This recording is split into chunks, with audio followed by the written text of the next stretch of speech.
నమస్కారం, welcome to Telugu stories book. మన ఛానల్లో కథలు మీకు నచ్చితే please like, share and subscribe to Telugu stories book. ఇప్పుడు మర్చిపోకండి.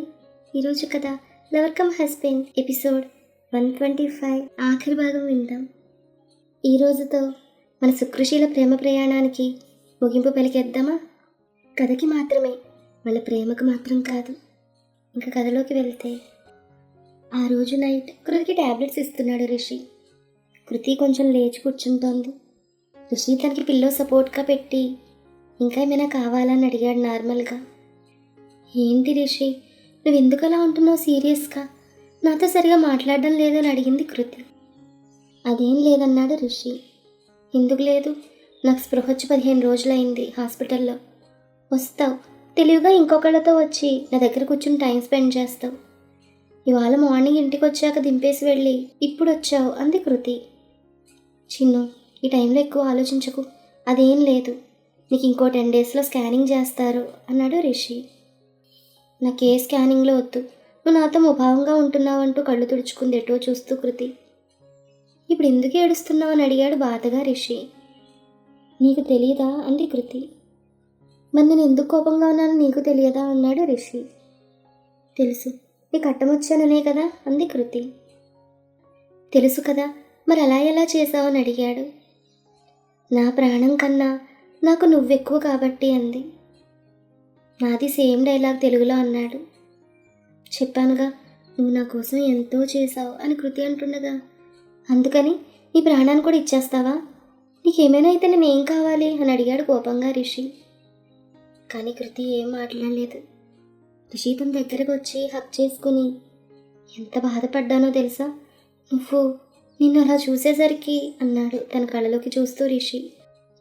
సారీ నాన్న అని కృతి అనగానే రిషి తన నుదుటిని ముద్దు పెట్టి తన పొట్ట మీద ముద్దు పెట్టాడు. దాంతో కృతి బొంగమూతి పెట్టి, అంతేలే, నాతో పోటీ అప్పుడే అంది. మరి నేను అనుకున్నట్టు ముగ్గురు అన్నాడు రిషి.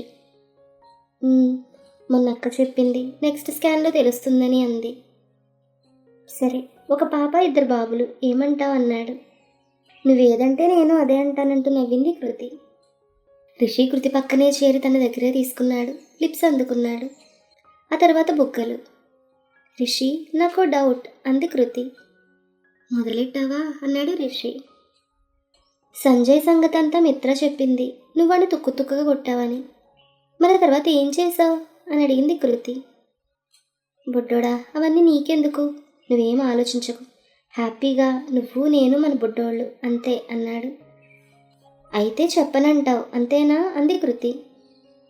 చెప్తానులే, కానీ మీ డాడీ సంగతి ఏం తేల్చావని అడిగాడు. ఆయన మా డాడీ కాదు, మా అక్క వాళ్ళ డాడీ అంది కృతి. చిన్ను, తప్పులు ఎవరైనా చేస్తారు, కానీ ఆ తప్పును క్షమించడం కొంతమందే చేస్తారు. అందులోనూ ఆయన నీ తండ్రి చిన్ను. ఆయన ఇప్పుడు రియలైజ్ అయ్యారు. తెలుసా, నీకు అలా జరిగాక చాలా బాధపడ్డారు. ఆయన బాధ నీకు అలా అయిందని మాత్రమే కాదు, నీకోసం నేను పడే బాధను చూసి చాలా ఫీల్ అయ్యారు. రిషి ఇదంతా చెప్తుంటే కృతి మౌనంగా వింటోంది. కాబట్టి బుడ్డోడా, నేను చెప్పేది ఏంటంటే నెమ్మదిగా ఆయన క్షమించు అన్నాడు రిషి. నువ్వు చెప్పావుగా, అలాగే నాన్న అంది కృతి. దట్స్ మై బుడ్డోడు అంటూ కృతిని దగ్గరే తీసుకున్నాడు రిషి. కొన్ని రోజుల తర్వాత కృతికి స్కానింగ్ చేశారు. ట్రిప్లెట్స్ అని కన్ఫర్మ్ చేశారు. అది విని అందరూ చాలా హ్యాపీగా ఫీల్ అయ్యారు. కృతి రూమ్లో సుప్రజతో కబుర్లు చెప్తోంది. ఇంతలో మిత్ర వచ్చి కృతిని హక్ చేసుకుని కంగ్రాట్స్ చెప్పి, నేను చెప్పలేక వీళ్ళు 3 ప్లేసెస్ ట్రిప్లెట్స్ అని అంది. అవునవును అంటూ హైఫై ఇచ్చింది సుప్రజ. కృతి ఇద్దరినీ చూసి సిగ్గుపడింది. అమ్మ చెఫ్ పాప, ఇంకా సిగ్గుపడితే లాభం లేదు, ఆ టిప్స్ గట్రా డాక్టర్ పాపకు చెప్పు అంది మిత్ర. మాకేం టిప్స్ అవసరం లేదు అంది సుప్రజ. సరే అక్క, నీకు పెళ్ళై నెల అవుతోంది, చూద్దాం డాక్టర్ బాబు ప్రతాపం అంది మిత్ర. ఆ మాట కొత్తగా సుప్పు బేబీ సిగ్గుపడ్డం మొదలెట్టింది. దాంతో కృతి, ఏ మిత్ర, నాకు సిగ్గెక్కువ, నీకు అసలు సిగ్గే లేదే అంటుంటే, హలో నేను ఇంతే అని మిత్ర అంటుంటే, ఇంతలో వినయ్, రిషి, సూర్య లోపలికి వచ్చారు. కంగ్రాట్స్ రా హీరో అంటూ షేక్ హ్యాండ్ ఇచ్చింది మిత్ర. రిషి కృతి వైపు చూశాడు ముద్దుగా. కృతి కళ్ళు తిప్పింది. వినయ్ కృతితో, ఎక్కువగా స్ట్రెస్ తీసుకో కృతి, చాలా కేర్ఫుల్గా ఉండాలి అన్నాడు. మిత్ర కృతి చెవిలో అసలే చాలా కష్టపడ్డారు అంది. ఆ మాట కృతి మిత్ర చేతి మీద గిచ్చింది. ఇంతలో వినయ్, కృతి, నీకో గుడ్ న్యూస్. ఆ రోజు నువ్వు మన ఫామ్ హౌస్కి వచ్చినప్పుడు నాతో ఒకటి చెప్పావు అనగానే అందరూ ఆశ్చర్యంగా కృతి వైపు చూశారు.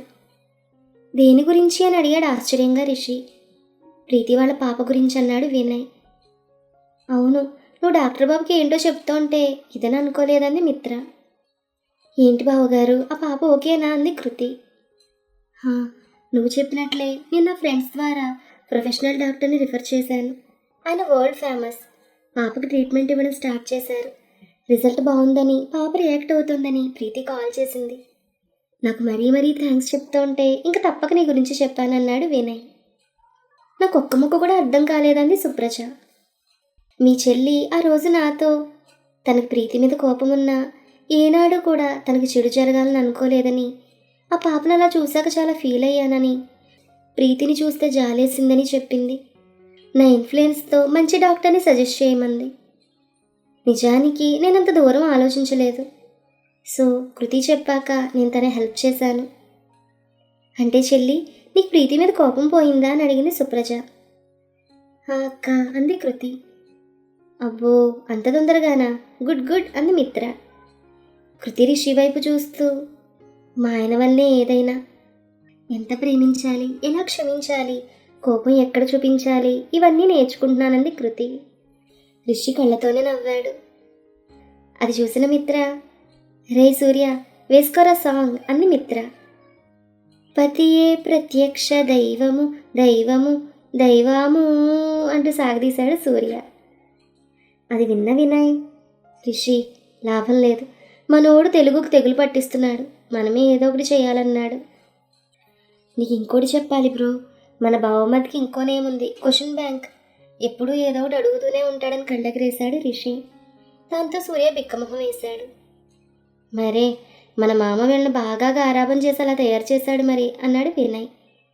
అంతే, లేకపోతే ఎంతసేపు క్వశ్చన్సే, పాపం ఆన్సర్స్ ఇలా ఉంటాయని నేర్పలేదు అన్నాడు రిషి. మొత్తానికి ముగ్గురే అంటూ ఇంకా టీస్ చేశాడు వినయ్. ఆసరికే సుప్పు, చెఫ్ పాప, క్వశ్చన్ బ్యాంక్ అందరూ కోపంగా చూస్తున్నారు. అంతేలే డాక్టర్ బాబు, అందరూ నీలా గోపీలు కాదుగా అని చురకంటించింది సీఏ పాప. గోపీనా అంటే అని అడిగాడు వినయ్. కరెక్ట్గా చెప్పావే అంటూ హైఫై ఇచ్చింది సుప్పు. సరే కానీ సూర్య, నీ కెరీర్ గురించి ఏం డిసైడ్ చేసావు అని అడిగింది కృతి. ఏముందక్క, 1 year నుంచి జాబ్ చేస్తున్నాను అన్నాడు సూర్య. అది ఓకే, ఓన్గా సాఫ్ట్వేర్ కంపెనీ పెడతానన్నావు కదా అంది కృతి. ఇంతలో రిషి, ఓ పంచే, మమ్మల్ని అందరినీ వదిలేసి అభిగాన్ని తగులుకో, వాడి వెంట యుఎస్ వెళ్ళు, వాడి కంపెనీలో చేరు, నీ ప్రశ్నలతో వాడి బుర్ర తిని చచ్చి ఊరుకుంటాడు అభిగాడన్నాడు. దాంతో సూర్య కృతితో చూడక్క అంటూ ఒళ్ళో తలపెట్టుకున్నాడు. ఆయన అంతేరా, ఏది తిన్నగా చెప్పడు. తన ఉద్దేశం ఏంటంటే అభిది ఓన్ కంపెనీ కదా, నీ గోల్ కూడా అదే కదా, ఓన్గా పెట్టుకోవాలని. సో అభిని చూసి నేర్చుకోమని, ఎలా స్టార్ట్ చేయాలి, ఎలా సక్సెస్ చేయాలని అంటూ సూర్య జుట్టు నిమిరింది కృతి. సుప్రజ ఇద్దరిని హక్ చేసుకుని, మనం ఇలా ప్రేమగా ఉంటామని వాళ్ళ కుళ్ళంటూ వెక్కిరించింది సుప్రజ. వీళ్ళందరినీ చూసిన అమ్మమ్మ, అబ్బా, ఎంతకాలానికి నేను అనుకున్నట్టుగా అందరూ ఒకే చోట చేరారు. ఏదేమైనా సరే ఇదంతా నీ వల్లనే మనవడా అంటూ రిషి నుదుటిని ముద్దు పెట్టింది అమ్మమ్మ. నా ఒక్కడి వల్లనే కాదు గ్రాని, ఇదిగో మా అన్న కూడా అంటూ వినయ్ భుజం తట్టాడు రిషి. అది కొంతవరకు నిజం. కృతులను తిరిగి జాగ్రత్తగా మనకు అప్పగించాడని అమ్మమ్మ అనగానే, ఇందులో మా మిత్ర చేసింది ఎంతో ఉంది అంది కృతి. కరెక్టే, మా మిత్ర అక్క సూపర్ అన్నాడు సూర్య. అవును గ్రాని, అసలు ఇంకా ఉన్నారంటూ రిషి ఏదో చెప్పబోతుంటే, అమ్మా వీళ్ళందరినీ భోజనానికి రమ్మని చెప్తానని నువ్వు కూడా ఎక్కడ సెటిల్ అయ్యావేంటి అని వచ్చింది శ్రావణి. అబ్బా, పిల్లల్ని చూడవే, కడుపు నిండిపోతోంది అందమ్మమ్మ. దాంతో అక్కడ శ్రావణి కూడా సెటిల్ అయ్యి, నిజమమ్మా ఇదంతా రిషి వల్లనే, తనే లేకపోతే ఇంత సంతోషంగా ఉండేవాళ్ళమా అని అంటుండగా ఈలోపు కిషోర్ వచ్చి లోపలికి చూశాడు, మళ్ళీ వెళ్ళాడు. అబ్బో, మా ఆయన కూడా కొంత హ్యాండ్ వేశాడు ఇందులో అంది సుప్రజ. ఎవరు ఎన్ని హ్యాండ్స్ వేసినా అప్పర్ హ్యాండ్ మాత్రం మా రిషిదే అంది అమ్మమ్మ. కాదమ్మమ్మ, వాడు చెయ్యి ముందు పెట్టాడు కనపడకుండా, మేమంతా తలో చెయ్యి వేశాము. ఏదైతే మా సుకృషిలిద్దరూ ఒక్కటయ్యారు, అది చాలంది రిషిని కృతిని హక్ చేసుకుని మిత్ర. ఇంతలో కిషోర్ కంచెల్లో అన్నం పెట్టుకుని తీసుకొచ్చాడు. మీరంతా కలిసి నా చిన్నోడికి లోపల నా ముగ్గురు మనవాళ్ళకి ఆకలన్న విషయం మర్చిపోయారంటూ కృతి దగ్గరకు వచ్చాడు. కృతి కిషోర్ వైపు చూసి నవ్వింది. కిషోర్ శ్రావణి చేతికి ప్లేట్ ఇచ్చి, అందరూ ఉన్నారు కాబట్టి నా మనసులో మాట చెప్తున్నాను రిషి, ముందు నీకి. తెలియని మూర్ఖత్వంతో నేను చాలా బాధ పెట్టాను. నా కూతురిని దూరం చేసి నిజంగా చాలా పెద్ద తప్పు చేశాను. నన్ను క్షమించండి అల్లుడు గారు అంటూ చేతులు పట్టుకున్నాడు కిషోర్.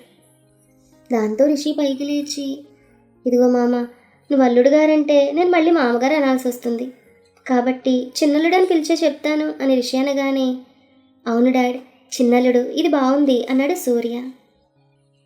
అన్నట్లు పైన నా చాపర్కి ల్యాండింగ్ ఏర్పాట్లు చేస్తున్నారా అని అడిగాడు రిషి. తప్పకుండా చేస్తానన్నాడు కిషోర్. సరే, మా ఆడపడుచుని మీరంతా చూశారు కదా. రిషిగాడు అన్నట్లుగా అభికిచ్చి పెళ్లి చేయడానికి మా హబ్బీ అండ్ ఇంట్లో వాళ్ళు ఓకే అన్నారు. ఇంకా అభి అభిప్రాయం అడగాలి మరి అంది మిత్ర. అది నాకు వదిలే అని రిషి అనగానే, అవును, మా కృతులకు ముగ్గురు పిల్లలు ఓకే, మరి అబ్బాయిలా అమ్మాయిలా అని అడిగింది అమ్మమ్మ. ఆ మాట కృతి సిగ్గుపడుతూ ఉంటే, ఇదిగో గ్రాని, అవి మా ఫ్యామిలీ సీక్రెట్స్ అని రిషి అనగానే, ఆపోయ్, సీక్రెట్స్ లేవు, ఏమీ లేవు, నేను ఫిక్స్ అయ్యాను. ఒక పాప, ఇద్దరు బాబులు, నేమ్స్ కూడా పెట్టేశాను. పాప పేరు సుకృషి, పెద్దోడు రిత్విక్, చిన్నోడు కృతిక్ అంది మిత్ర. ఆ మాటకి సుప్రజ, అబ్బో, మరి ఒక బాబు ఇద్దరు పాపలైతే అని అడిగింది. అప్పుడు చూద్దాం, ఇంతకీ నేను పెట్టిన నేమ్స్ ఓకేనా అని అడిగింది మిత్ర. దాంతో సుకృషిలిద్దరూ డబుల్ ఓకే అన్నారు. కొన్ని రోజుల తర్వాత కృతి గ్రూప్స్ని రిషి గ్రూప్స్గా మార్చినట్లుగా అండ్ రిషిని చైర్మన్గా డిక్లేర్ చేయడానికి మీటింగ్ అరేంజ్ చేశారు. మీడియా కూడా వచ్చింది. అన్ని బ్రాంచుల నుండి మేనేజర్స్ ఇన్ఛార్జ్లు వచ్చారు. ముందుగా కృతి మాట్లాడుతూ, dear managers and my friends, Kriti group of హోటల్స్ని రిషి గ్రూప్ ఆఫ్ కంపెనీగా మార్చడమైంది. అండ్ ఇంతవరకు నేను, మా daddy Kishore garu, my sister Supraja, my best friend Mitra మాత్రమే డైరెక్టర్స్గా ఉన్నాము. ఇక నుంచి నా హస్బెండ్ మిస్టర్ రిష్విక్ చైర్మన్గా ఉంటారు అనగానే అందరూ చప్పట్లు కొట్టారు. నేను ఎండీగా రిజైన్ చేశాను. అలా అని నా చెఫ్ వృత్తిని వదిలేయను. ఇప్పుడు రిష్విక్ గారు మాట్లాడతారంది కృతి. రిషి లేవగానే అందరూ రిషి ఏం చెప్తాడా అని వింటున్నారు. నిజం చెప్పాలంటే ఈ మేడం నా మీద చాలా పెద్ద బాధ్యతలే పెట్టారు, నన్ను చైర్మన్గా చేసి.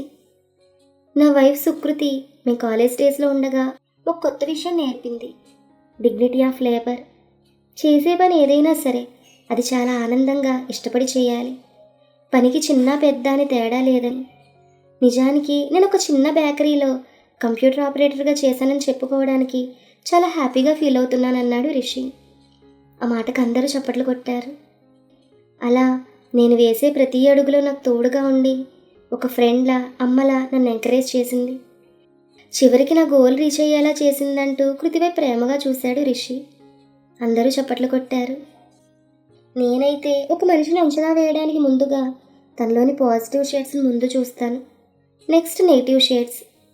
ప్రతి మనిషిలోనూ రెండూ ఉంటాయి. బట్ ఆ సంజయ్లో జెలసీ అనేది ఎక్కువగా కనపడిందంటూ సంజయ్ నిర్వాకాల గురించి చెప్పాడు రిషి.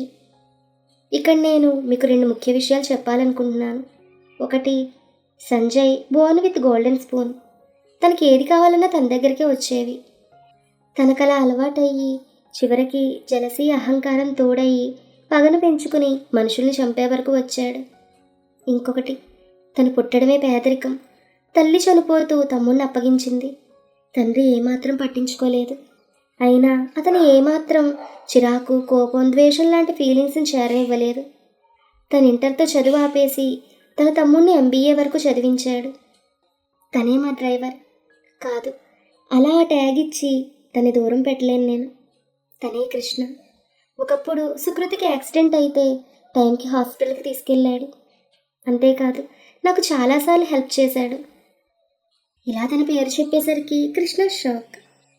కృష్ణ అని పిలిచాడు రిషి. కృష్ణ అంతమంది ముందుకు రావడానికి సిగ్గుపడుతుంటే విశ్వ తన దగ్గరుండి తీసుకెళ్లాడు. కృష్ణ ఇబ్బందిగా వచ్చాడు. రిషి కృష్ణను అందరికీ పరిచయం చేస్తూ, ఇతనే కృష్ణ, తన తమ్ముడికి మా రెస్టారెంట్స్లో జాబ్ ఇస్తున్నామంటూ విశ్వ వైపు చూశాడు రిషి. విశ్వ ఒక కవర్ తెచ్చిచ్చాడు. రిషి అది కృష్ణకిచ్చి, కృష్ణ నువ్వు చేసిన దానికి చాలా థ్యాంక్స్ అంటూ హక్ చేసుకున్నాడు రిషి. కృష్ణ ఆనందంగా వెళ్ళాడు. కృతి లేచి, తను వేసే ప్రతి అడుగులో నేను తోడున్నానని రిష్విక్ అన్నారు. కానీ నేను ఈరోజు ఇంత పెద్ద హోటల్స్ రెస్టారెంట్స్ రన్ చేస్తున్నానంటే దానికి కారణం రిష్విక్ గారే. రిష్విక్ లేకపోతే సుకృతి లేదు అనగానే అందరూ చప్పట్లు కొట్టారు. ఇంతలో ఒక మీడియా అతను లేచి, సార్ ఇది వరకు ఎప్పుడో చెఫ్ కాంపిటీషన్లో మీ ఇద్దరు గొడవ పడ్డారు, మరి దాని గురించి అని అతను అడగగానే, చూడండి ప్రేమైనా పెళ్ళైనా నమ్మకం గౌరవం ముఖ్యం. అందుకే ప్రేమికులుగా విడిపోయినా మా మీద ఒకరికొకరికున్న ప్రేమ మమ్మల్ని తిరిగి కలిపింది. ఇంకా గొడవ అంటారా? ప్రేమలో అప్పుడప్పుడు అలాంటి కలహాలు అప్పుడప్పుడు అవసరమే. ఎందుకంటే లవ్లో ప్రతిదీ అవసరమే అన్నాడు రిషి. అవును, ప్రేమించడం విడిపోవడం జరుగుతూనే ఉంటాయి. కానీ విడిపోయినప్పుడు నువ్వా నేనా అనుకోకుండా నువ్వే నేను అనుకుంటే ఏ లవ్ స్టోరీ అయినా సక్సెస్ అవుతుంది అంది కృతి. ఓకే అండి, అందరూ హ్యాపీగా భోజనం చేసి వెళ్ళండి అనగానే అందరూ లేచి వెళ్ళారు. విశ్వ మేఘ అందరికీ దగ్గరుండి చూసుకుంటున్నారు. మధ్యలో మేఘ, ఏ విశ్వాసం, సుప్రజ మేడం పెళ్లిలో ఏదో చెప్పబోయా నా గురించి అని మేఘ అనగానే, ఓయ్ నువ్వేగా పెళ్లి కుదిరిందని అబద్ధం చెప్పావు అన్నాడు విశ్వ. చెప్పా అంటే చెప్పాను అంది మేఘ. అది ఎందుకని అడుగుతున్నాను అన్నాడు విశ్వ. ఎందుకంటే అలా చెప్తేను నా జోలికి రావని అంది మేఘ. నీ జోలికి నేను వచ్చానా లేకపోతే నువ్వే నన్ను కదిలించావా అన్నాడు విశ్వ. నేనే అనుకో, ఎందుకో తెలియదు విశ్వ, ఫస్ట్లో నువ్వు నాకు నచ్చలేదు కానీ అంటూ ఆగింది మేఘ. కానీ అన్నాడు విశ్వ. ఈ మధ్య నచ్చడం మొదలుపెట్టావు అని మేఘ అనగానే, అంటే అన్నాడు విశ్వ. ఐ లవ్ యూ అనేసి వెళ్ళిపోయింది మేఘ. ఆ మాటకి విశ్వ తన మనసులో, నేను చెప్పాలనుకుంటే నువ్వే చెప్పేశావు ఫుడ్డీ పాపా అనుకుంటూ ఎగిరాడు. ఇదంతా మన డ్రైవర్ బాబు కృతి చెవిలో వేశాడు. వచ్చిన గెస్ట్లు స్టాఫ్ అందరూ వెళ్ళిపోయారు. రిషి వాళ్ళ ఫ్యామిలీ కృతికి బాగా దగ్గరైంది. రూపా కూడా కృతి ప్రెగ్నెంట్ అని తెలిసాక చాలా చేంజ్ అయింది. ఆడలేడీస్ ఒకవైపు, మగజన్స్ మరోవైపు కూర్చున్నారు. అభి, వినయ్, సూర్య, రిషి, మిస్టర్ మిత్ర లంచ్ చేస్తూ, అభి నేను ఏదో అడిగాను మొన్న నిన్ను, కానీ ఇంకా నీ ఒపీనియన్ చెప్పలేదు అన్నాడు రిషి. రే నాకు కొంచెం టైం కావాలి అన్నాడు Abhi. Take your own time, but yes అనే చెప్పాలన్నాడు రిషి. నాకు సిసరా ఓకేరా అన్నాడు అభి. మరి ఇంక లేట్ ఎందుకు అభి, పెళ్లి చేసుకుని వెళ్ళు అన్నాడు వినయ్. లేదు వినయ్, అర్జెంటుగా వెళ్ళాలి, బట్ నెక్స్ట్ టైం పెళ్లి న్యూస్తోనే వస్తాను అన్నాడు అభి. అభి ఈసారి నీతో నేను వస్తాను అన్నాడు సూర్య. రే రిషి, వీడు నాకు అంటగట్టింది నువ్వేనా అని అడిగాడు అభి. పోనీలేరా, ఏదో చిన్నపిల్లాడు అన్నాడు రిషి. అవును రిషి, ఇంతకీ సంజయ్ని ఏం చేశావు అని అడిగాడు వినయ్. ఆ రోజు నేను కొట్టిన దెబ్బలకి వాడు తేరుకోలేదు. ఆ రోజు చేసిన తప్పులన్నీ వాడే ఒప్పుకుని ఇరుక్కున్నాడు. మన కోర్టుకు తీసుకెళ్ళాక తప్పించుకోవాలని ట్రై చేశాడు అని రిషి చెప్తుంటే, ఇంకేముంది పోలీసులు చేస్తుంటే ఎదురుగా వచ్చిన లారీని చూసుకోలేదు అన్నాడు అభి. అంటే పోయాడా అన్నాడు వినయ్. లేదు, 2 కాళ్ళు తీసేశారు, బ్రతుకున్నంతకాలం బెడ్ మీదనే అన్నాడు రిషి. ఏం చేస్తాం అన్నాడు వినయ్. ఇదంతా వింటున్న సూర్య, మీరంతా మారారు కాబట్టి బ్రతికిపోయారు అనుకున్నాడు తన మనసులో సూర్య. దాంతో రిషి, వినపడింది అన్నాడు. ఆ మాటకి సూర్య, మీరు కేక బావగారు అంటూ హక్ చేసుకున్నాడు సూర్య. అభి యుఎస్ వెళ్ళిపోయాడు. కృతి రిషితో మాట్లాడి విశ్వ మేఘాలకి లైన్ క్లియర్ చేయించింది. ఫలితంగా విశ్వాసం ఫుడీ పాపకు బలి. 9 నెలల తర్వాత హాస్పిటల్లో కృతికి డెలివరీ అయి రిషి అనుకున్నట్లుగా ఒక పాప 2 బాబులు పుట్టారు. మిత్ర చెప్పినట్లే నేమ్స్ పెట్టారు. 6 నెలల తర్వాత రిషి కృతి చాపర్లో రిషి ఫామ్ హౌస్లో ల్యాండ్ అయ్యారు వాళ్ళ పిల్లలతో. కృతి మొత్తం చూసి వావ్ సూపర్ అంటూ రిషిని హక్ చేసుకుంది. రిషి సుకృషిని చూపిస్తూ, దీని చూడు బొడ్డోడా, అచ్చం నీలాగే మూతి ముడుస్తోంది అన్నాడు ఆనందంగా. ఈ పెద్దోడేమైనా తక్కువ? నీలాగే వీడికి సంఖ్య తిరుగుతూ ఉంటుంది, ఏదైనా ఇవ్వకపోతే చాలు కోపం చూపిస్తున్నాడంది కృతి. చిన్నోడేనే గుడ్ బాయ్ అంటూ వాడికి ముద్దు పెట్టాడు రిషి. తొందరపడకు, పెద్దయ్యాక తెలుస్తుంది అయ్యగారి బుద్ధులు అంది కృతి. కూతురు నీలాగా తింగరది, కొడుకులు నాలాగా అని రిషి అంటుండగా దేశముదుర్లు అంటూ వెక్కిరించింది కృతి. ఏయ్ నిన్ను అంటూ రిషి లేచేసరికి కృతి పరిగెత్తుకుంటూ వెళ్ళి బెడ్ మీద వాలింది. బుడ్డోడా, పాపన్రా, మన సుకృషి ఒక్కతే అమ్మాయి, దానికి ఇంకో చెల్లినిచ్చేద్దామంటూ కృతి లిప్స్ అందుకున్నాడు రిషి. అదండి మన సుకృషిల ప్రేమ ప్రయాణం. మొత్తం ఈ స్టోరీలో మీకు ఎవరి క్యారెక్టర్ బాగా నచ్చిందో కామెంట్స్లో చెప్పండి. ఈ కథ మీకు నచ్చితే మన ఛానల్కి హైప్ ఇవ్వండి. ఈ స్టోరీ ఎలా ఉందో మీ అభిప్రాయాన్ని కూడా తెలియచేయండి. రోజు నేను స్టోరీ పెట్టలేకపోయినా, పెట్టడం లేట్ అయినా సరే ఓపికగా ఎదురు చూస్తూ ఈ స్టోరీ గురించి, ఈ స్టోరీ ఇవ్వమని కామెంట్స్లో అడిగిన మీకు అందరికీ కూడా చాలా చాలా థ్యాంక్స్. మరి మన ఛానల్లో తర్వాత పెట్టబోయే కథలను కూడా చూసి ఈ ఛానల్ని సక్సెస్ చేస్తారని కోరుకుంటున్నాను. Keep listening. మన ఛానల్లో ఉన్న కథలన్నీ మీకు నచ్చితే please like, share and subscribe to our Telugu stories book. Thank you.